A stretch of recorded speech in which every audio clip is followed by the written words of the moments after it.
यदि हम आपसे कहें कि आप जिस जगह पर बैठकर ये वीडियो देख रहे हैं वो जगह करोड़ों साल पहले 8500 सेल्सियस डिग्री पर गर्म थी, तो ये कोई गलत नहीं है। और हम कहें कि ये पृथ्वी पूरे बर्फ़ से ढकी थी, तो ये भी कहना कोई गलत नहीं है। तो चलिए इस वीडियो में करोड़ों साल का व्यू देखने वाले हैं कि हमारी पृथ्वी का उत्पत्ति कैसे हुई। जिस सौरमंडल में हमारी पृथ्वी है, ये सूर्यमंडल में पहले धूल और कंकड़ हुआ करते थे। वैज्ञानिकों के मुताबिक इस धूल के दूर एक तारा हुआ करता था और वक्त के साथ यह तारा ठंडा होता गया और उसमें विस्फोट हुई। विस्फोट की वजह से अंतरिक्ष की धूल एक दूसरे से दबने लगी। इस कारण दबाव और गर्मी के कारण धूल का पिंड में परिवर्तन हो गया। इस दबाव के कारण बादल में उपस्थित रेडियो पदार्थ ने ग्रेविटी का आविष्कार किया। इस ग्रेविटी के कारण बीच में हीलियम और हाइड्रोजन इकट्ठा होने लगे। बीच में ग्रेविटी और दबाव के कारण एक भयानक विस्फोट हुआ, जिससे हमारे सोलर सिस्टम में सूर्य का जन्म हुआ। अंतरिक्ष में फैले भारी एवरेस्ट भारी होने की वजह से सूर्य की परिक्रमा करने लगे। धीरे धीरे इनमें भारी टकराव हुआ, जिसके फलस्वरूप मरकरी, वेनस, पृथ्वी, वैज्ञानिकों के मुताबिक पृथ्वी और मार्स ग्रह के बीच में एक थिया नामक ग्रह हुआ करता था, जो सूर्य का चक्कर लगाया करता था। बट पृथ्वी की ग्रेविटी के कारण एवरेस्ट भी पृथ्वी का चक्कर लगाने लगे। पृथ्वी और पृथ्वी के समीप ग्रह पर मलबे का गर्म बरसात हुआ करता था। वही छोटे छोटे मलबे एक उल्का पिंड बनकर हमारे पास के ग्रह थिया से जा टकराया। इसके टकराने से हमारे मून का जन्म हुआ और यह ग्रह भी पृथ्वी का चक्कर लगाया करता था। पृथ्वी आज भी बहुत काफ़ी गर्म थी और पृथ्वी पर मात्र एक ही समुद्र हुआ करता था, जो 1900 सेल्सियस डिग्री गर्म था। कुछ वर्षों बाद समय के परिवर्तन होने के साथ साथ पृथ्वी की ऊपरी सतह थोड़ी सी ठंडी होने लगी थी। पृथ्वी की ऊपरी सतह का वातावरण बनने लगा था, बट पृथ्वी के अंदरी भाग में आज भी गर्मी उतना ही था। पृथ्वी के ऊपर जो मलबे गिरते थे उसमें नमक, मैग्नीज और पानी की मात्रा थी। यह मलबे पृथ्वी के ठंडी सतह में आने के बाद यहाँ समुद्र का रूप ले लिया। वैज्ञानिकों का अनुमान यही वो वक्त था जहाँ पानी से जीव का उत्पत्ति हुआ। लाखों वर्षों के बाद एक समय ऐसा आया कि पूरी पृथ्वी पानी से ढक गया और पृथ्वी की अंदरी सतह अभी भी गर्म था और यह हीटिंग इतना गर्म था कि यह बाहर निकलने के लिए ऊपरी सतह से समुद्र की ओर से ज्वालामुखी का उत्पन्न किया। यह ज्वालामुखी की संख्या देखते देखते जमीन से ऊपर निकलने लगी और एक से एक हजारों की संख्या में ऊपर आ गई।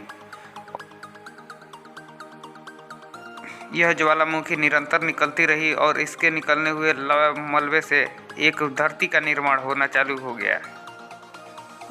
लगभग आज से 300 करोड़ पहले, यानी 3 मिलियन ईयर पहले, पृथ्वी पर 12 घंटे का दिन हुआ करता था। साल बीतते गए और समय बदलता गया। पृथ्वी धीरे धीरे अनुकूल होती गई और यह जीव धीरे धीरे विकास करने लगे। अब यह जीव विकसित होकर पानी के अंदर मिनरल्स और खनिज पदार्थों को खाकर ऑक्सीजन छोड़ते गए।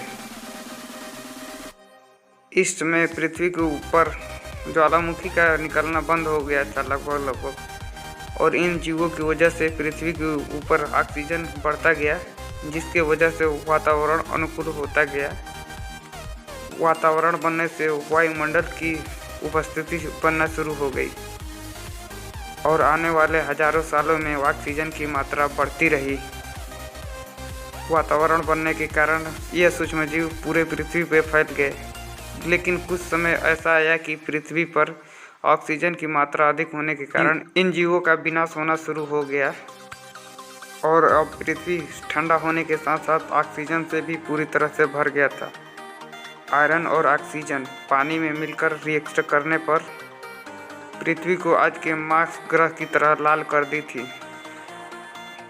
समय बीतने के साथ पृथ्वी की चट्टानों पर दरार पड़ने लगा और यह दरार गर्म लवा से उबलता हुआ था और यह हजारों वर्षों तक उबलता रहा। गर्म लवा उबलने के कारण पृथ्वी पर कार्बन डाइऑक्साइड की मात्रा बढ़ गई और आइसलेस बर्फ की बारिश होने लगी। कुछ समय बाद पृथ्वी पर बर्फ से ही ढक गई। पृथ्वी के ऊपर समुद्र भी बर्फ में जम गया। पृथ्वी पूरी सफ़ेद चादरों से ढकी होने के कारण जब सूर्य की किरण पृथ्वी पर गिरती है तो पृथ्वी उसको सोख लेती है, बट यहाँ सफ़ेद चादर होने के कारण पृथ्वी पर जो सूर्य की किरण गिरती थी वो वापस ही चली जाती थी। इसी कारण पृथ्वी काफ़ी ठंडी हो चुकी थी। कई वर्षों से बर्फ से ढकी रहने के बाद फिर भी जब पृथ्वी के अंदर की गर्मी ज्वालामुखी के रूप लेकर बाहर निकलना शुरू हो गई। इस ज्वालामुखी के गर्म मलबे के बाहर निकलने के कारण अब बर्फ धीरे धीरे गलना चालू हो गया था और इसी के भूगर्भ में पानी के अंदर कुछ जीव बचे हुए थे जो इस ऑक्सीजन को ग्रहण करके उसके हिसाब से शरीर को ढालना शुरू कर लिया था। और इस बार पानी के अंदर भी कुछ छोटे छोटे पौधे भी निकल रहे थे। ज्वालामुखी जैसे जैसे बाहर निकल रहा था वैसे कार्बन डाइऑक्साइड की मात्रा काफ़ी मात्रा में बढ़ती जा रही थी, जिसके कारण बर्फ़ तो पिघल रहा था। फिर बारिश की सा शुरू हो गई जिससे पृथ्वी फिर धीरे धीरे ठंडी होती गई और बर्फ़ से फिर ढक गई। यह प्रक्रिया लगातार चलता रहा, फिर ढकता फिर चलता रहता। समय बीतने के साथ समुद्र के अंदर कुछ जीव अपने वातावरण के हिसाब से अपने शरीर ढाल रहे थे। कुछ सालों में समुद्र के अंदर रहने वाले जीव अपने शरीर को वातावरण के हिसाब से ढाल चुके थे और अब समुद्र के अंदर वातावरण बदलने के कारण समुद्री जीव और पौधे मरते नहीं थे।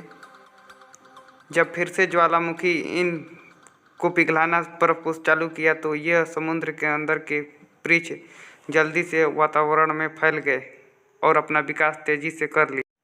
धीरे धीरे वातावरण में ऑक्सीजन की मात्रा बढ़ने लगी और एसिड की बरसात कम होने लगी। पृथ्वी में ऑक्सीजन बढ़ने के कारण ओजोन परत की लेयर मोटी होने लगी और पृथ्वी की ऊपरी सतह पर मसोड़ नामक पहली प्लांट उगना शुरू हुआ।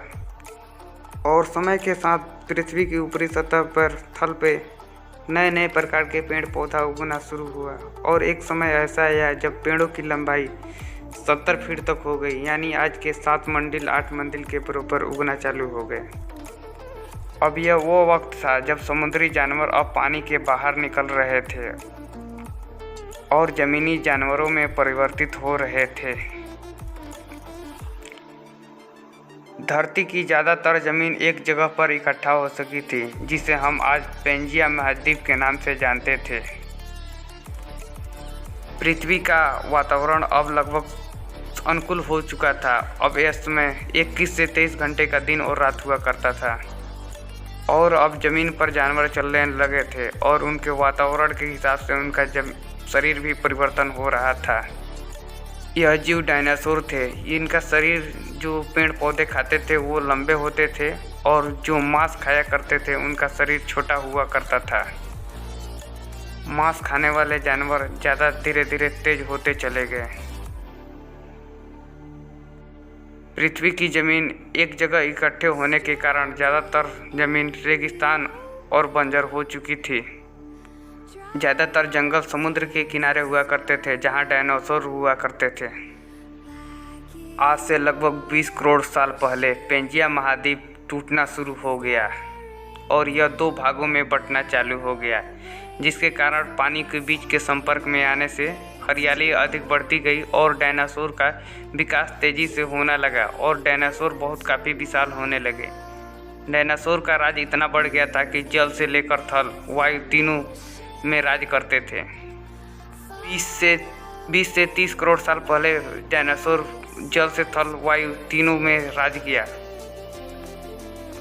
और इस दौरान अफ्रीका से टूटा भारत जाकर आज के तिब्बत से डाट टकराया, जिससे हिमालय पर्वत का निर्माण हुआ। यह टकराव इतना भयानक था कि बहुत बड़ा पर्वत का रूप ले लिया।